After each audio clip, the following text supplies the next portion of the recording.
Good morning na ami San Antonio ha saan kay nagpalit mi og kilawon nga isda nga mga presko kay nga barato ra kaayo do.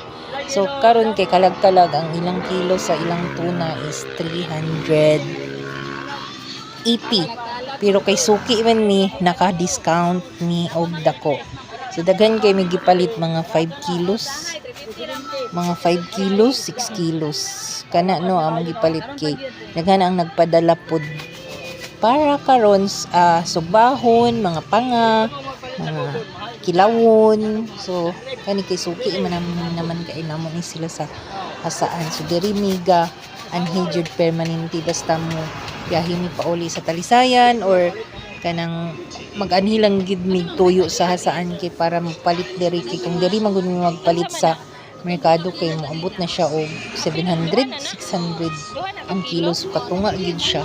So makatipid pa ka, gamay raman pud imong magasulinan kung mo biyahe ka. So diri na lang kasasaan. Okay, bye for today's video.